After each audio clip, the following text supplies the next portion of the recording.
All right, look, I'm gonna try to keep it short because I know sometimes I start rambling and these videos get long and it's hard to watch sometimes. But take back your power. Take back your power. Get control of your mind. Your mind is capable of everything. Remember, we are immortal spiritual beings having a temporary human experience. What that means is that we are co-creators. This is a fact.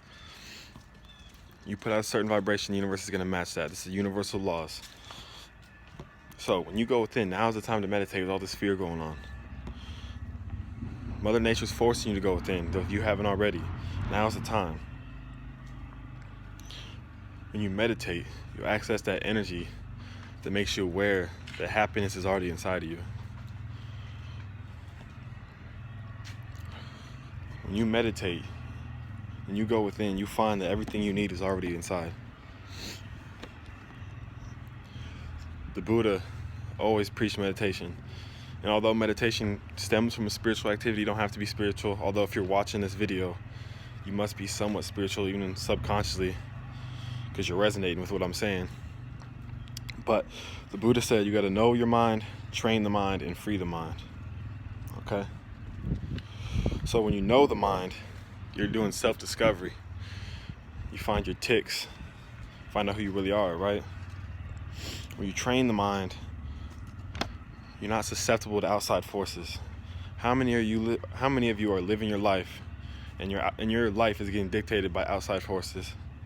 Outside forces, when in reality, it's your internal that determines your external reality, right? So when you free your mind, so you know your mind, you train your mind, and then when you free your mind, after you already did self-discovery and train yourself to not be affected by outside circumstances or outside opinions or judgments, when you free your mind, you're getting rid of that negativity and those filters, right? Because our ego likes to filter everything. When you free your mind, you're freeing your mind of judgment. When you're aware of your inner world, listen to this one. When you're aware of your inner world, you're automatically more aware of your outer world. Automatically more aware of your outer world. Right? Think about this for a second. This one's a big one. Listen to this. This might be controversial and you might be offended by this.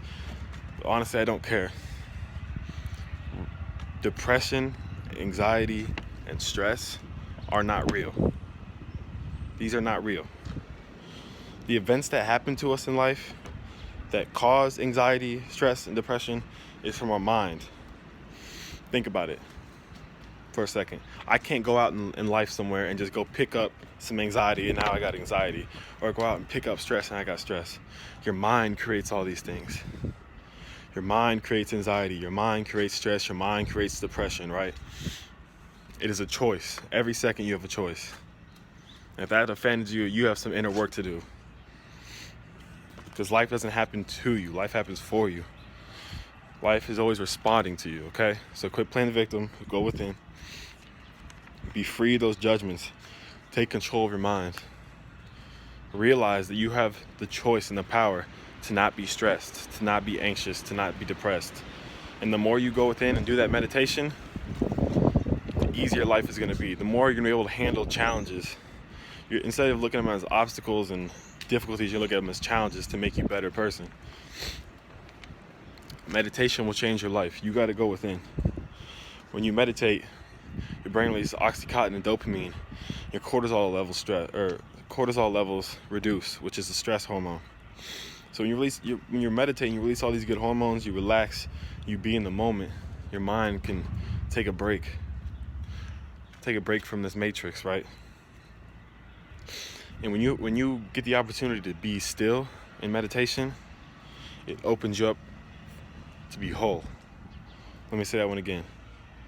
When you can sit still, and when you find that inner silence, the answers will start coming in. It sounds kind of crazy at first, trust me, but the more you do it, the more reps you put in, the more consistent you are with it, you're gonna find the more still you can become, the more whole you'll feel. That's powerful. And when you're going into the meditation, try not to get a purpose out of it. A lot of people say, oh, I can't meditate. First of all, you're already putting that out there in your mind and in the universe that you can't meditate, or you're not doing it right. So obviously it's not going to work, right? Because you create your reality. Mindfulness and meditation is a state of being still. You don't go into meditation to meditate, or you don't go into meditation to get the benefits of meditation, I should say. You just be still. You be in the moment. We are beings, so you're just being in the moment, right? So if you've never meditated before, start off with 5 minutes. Sit there in a nice, quiet place, right? Sit up straight and just focus on your breath. Do nice deep breathing.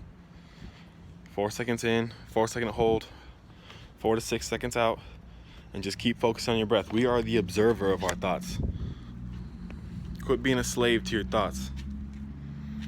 We are just the observer of them, okay? So, sit still, focus on your breath, and put yourself back and be the observer of your thoughts. Let your thoughts come in and pass, right? So from an objective point of view, this is the biggest part of meditation. Being objective. Don't get down on yourself if your mind starts wandering, because it's gonna want to wander. That's what our minds. We have this animal brain. What we're doing is we're taming the monkey mind, right? So sit there, you be the observer, focus on your breath, and when your mind starts to wander, you objectively acknowledge the thoughts, let them pass, and then go right back to your breath. Start off with 5 minutes a day, and once that becomes easy, go 10 minutes a day, right? And watch what happens. Take control of your life, take your power back, go within, start to meditate. Stay blessed.